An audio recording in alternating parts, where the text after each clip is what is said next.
Hello Mark, this is Tim. My Chinese name is Ji Tingyu.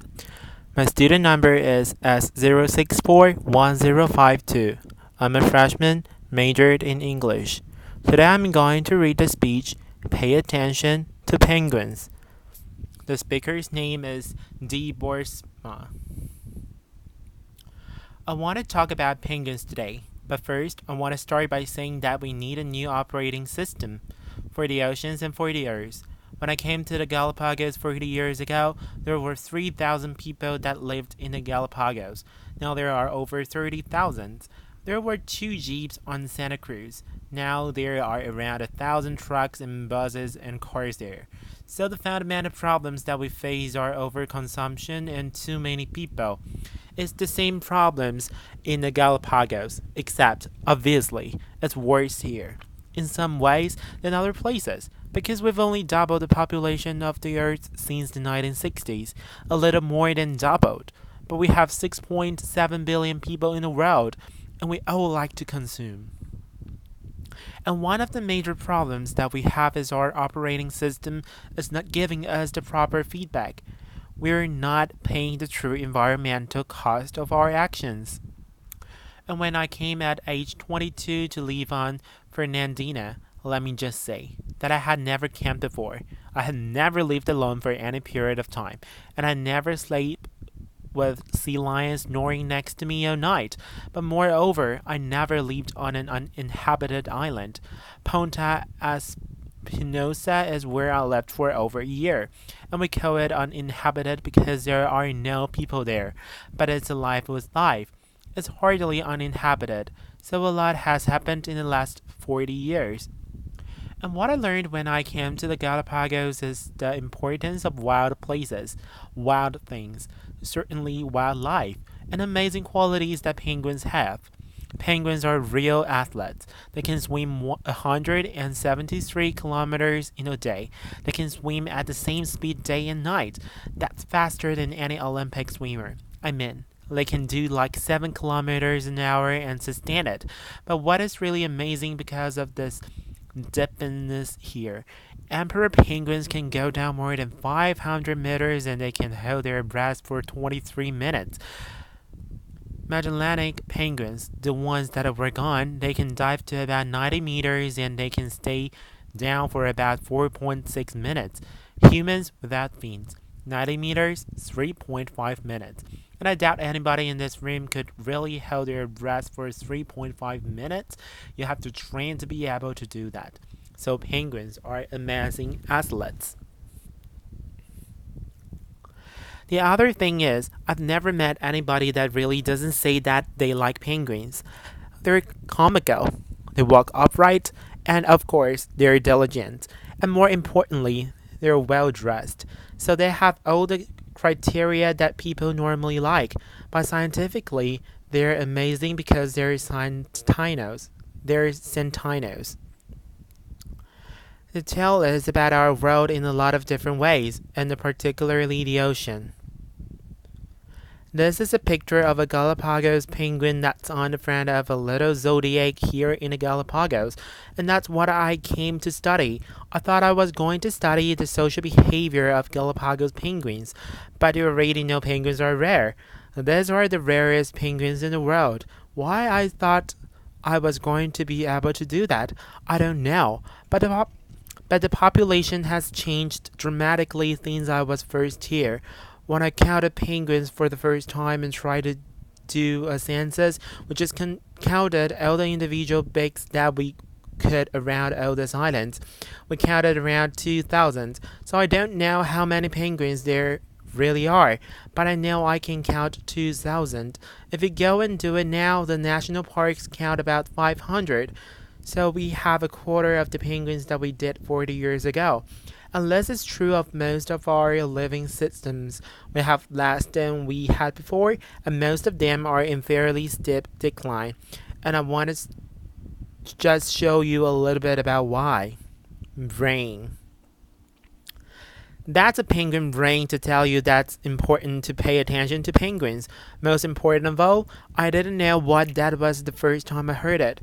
And I can imagine slipping on Fernandina your first night there, and you hear this lonesome, plantful call. I fell in love with penguins, and it certainly has changed the rest of my life.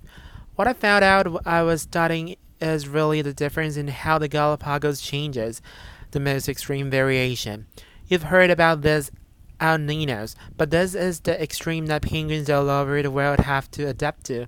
This is a cold water event called La Nina, where it's blue and it's green. It means the water is really cold, and so you can see this current coming up.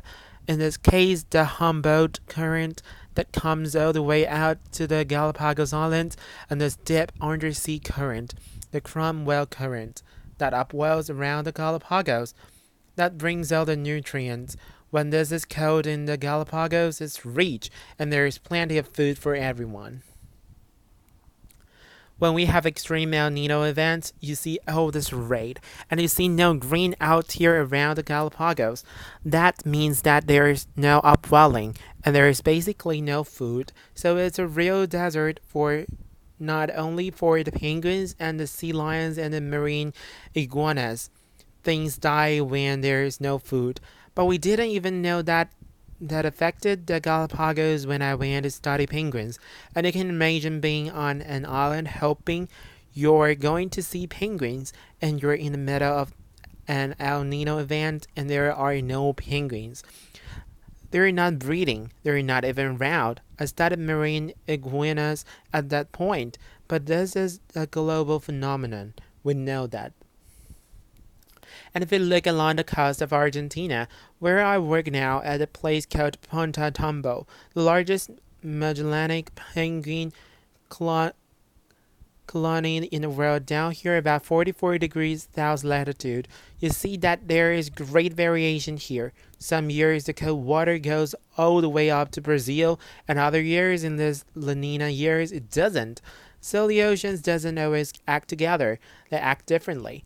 But that is the kind of variation that penguins have to live with, and it's not easy. So when I went to study the Magellanic penguins, I didn't have any problems. There were plenty of them. This is a picture at Ponta Tombo in February showing out penguins along the beach. I went there because the Japanese wanted to start harvesting them and turning them into high fashion golf gloves, protein, and oil. Fortunately, nobody has harvested any penguins, and we're getting over 100,000 tourists a year to feed them. But the population is declining, and it's declined fairly substantially, about 21% since 1987, when I started list surveys. In terms of number of active nests, here you can see where Ponta Tombo is, and they breed in incredibly dense colonies. We know this because of long-term science, because we have long-term studies there. And science is important in informing decision makers and also in changing how we do and knowing the direction of change that we're going on. And so we have this penguin project. The Wildlife Conservation Society has founded me along with a lot of individuals over the last 27 years to be able to produce these kinds of maps. And also, we know that it's not only Galapagos penguins that are in trouble, but Magellanics and many other species of penguins. And so we have started a Global Penguin Society to try to focus on the real plight of penguins. This is one of the plights of penguins, oil pollution. Penguins don't like oil and they don't like to swim through oil. The nice thing is, if you look down here in Argentina, there is no surface oil pollution from this composite map. But in fact, when we went to Argentina, penguins were often found totally covered in oil. So they were just minding their own business. They ended up swimming through ballast water that had oil in it, because when tankers carry oil, they have to have ballast at some point. So when they're empty, they have the ballast water in there. When they came back, they actually dump this oily ballast water into the ocean. Why do they do that? Because it's cheaper, because they don't pay the real environmental cost. We usually don't, and we won't start getting the accounting system right so we can pay the real cost. At first, the Argentine government said, no, there is no way. You can't find oil penguins in Argentina. We have laws, and we can't have illegal dumping. It's against the law. So we ended up spending 9 years convincing the government that there were lots of oil penguins. And some years, like this year, we found more than 80% of the adult penguins dead on the beach were covered in oil. These little blue dots are the fledglings. We do this survey every March, which means that they're only in the environment from January until March. So maybe 3 months at the most that they could get covered in oil. And you can see in some years over 60% of the fledglings were oiled. Eventually, the government listened, and amazingly, they changed their laws. They moved the tanker lands 40 kilometers farther offshore, and people are not doing as much illegal dumping. So what we're seeing now is very few penguins are oiled.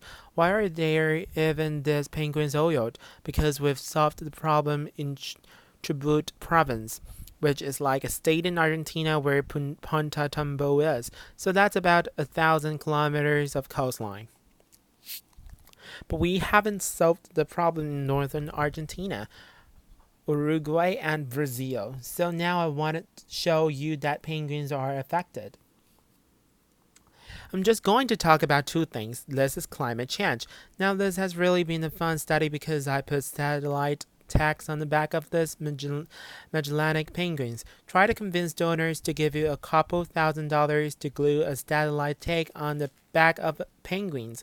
But we've been doing this now for more than a decade to learn where they go. We thought we needed a marine protected area of about 30 kilometers, and then we put a satellite tag on the back of a penguin.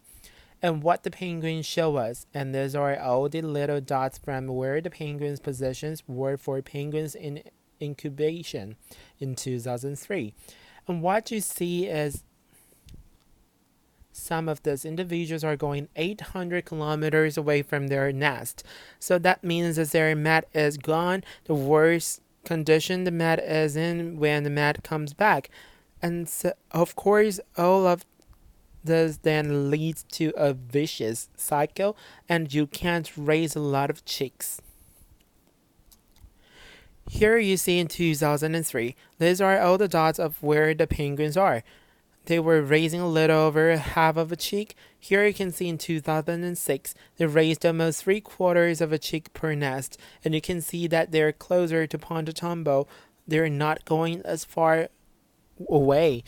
This past year in 2009, you can see that kilometers away from their nest. So it's kind of like you having a job in Chicago and then you get transferred to St. Louis. And your mat is not happy about this because you've got to pay airfare because you're gone longer. The same thing's true for penguins as well. And they're going about on average now 40 kilometers farther than they did a decade ago. We need to be able to get information out to the general public, and so we started a publication with the Society for Conservation that we think presents cutting-edge science in a new, novel way, because we have reporters that are good writers that actually can distill the information and make it accessible to the general public. So if you're interested in cutting edge science and smarter conservation, you should join with our 11 partners. Some of them here in this room like the Nature Conservancy, and look at this magazine because we need to get information out about conservation to the general public. Lastly, I want to say that all of you probably have had some relationship at some time in your life with a dog, a cat, some sort of pet, and you recognize that those are individuals, and some of you consider them almost part of your family. If you had a relationship with a penguin, you'd see it in that same sort of way. They're amazing creatures that really change how you view the world because they're not that different from us. They're trying to make a living. They're trying to raise their offspring. They're trying to get on and survive in the world.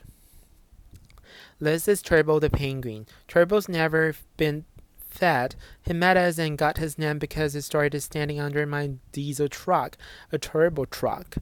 So we named him Turbo. Turbo has taken to knocking on the door with his beak. We let him in and he comes in here. And I just wanted to show you what happened one day when Turbo brought in a friend. So this is Turbo. He's coming up to one of my graduate students and flipper patting, which he would do to a female penguin. And you can see he's not trying to bite. This guy has never been in before and he's trying to figure out what is going on. What is this guy doing? This is really pretty weird. And you'll see soon that my graduate student and you see Turbo's pretty intent on his flipper plating. And now he's looking at the other guy saying you are really weird. And now look at this. Not friendly, so penguins really differ in their personalities just like our dogs and our cats. We're also trying to collect our information and become more technologically literate. So we're trying to put that in computers in the field, and penguins are always involved in helping us or not helping us in one way or another. This is a radio frequency ID system. You put a little piece of rice in the food of a penguin that has a barcode. So that has a barcode. So it tells you who it is. It walks over the pad and you know who it is. Okay, so here are a few penguins coming in. See, this one's coming back to its nest. They're all coming in at this time. Walking across there, just kind of literally coming in. Here's a female that's in a hurry. She's got food. She's really rushing back because it's hot to try to feed her chicks. And then there's another fellow that will literally come by. Look how fat he is. He's walking back to feed his chicks. Then I realized that they're playing King of the Box. This is my box up here, and this is the system that works. You can see this penguin. He goes over, he looks at those wires, does not like that wire. He unplugs the wire. We have no data. Laughter. So they really are pretty amazing creatures. Okay, most important things is only you can change yourself and only you can change the world and make it better for people as well as penguins. So thank you very much. Applause.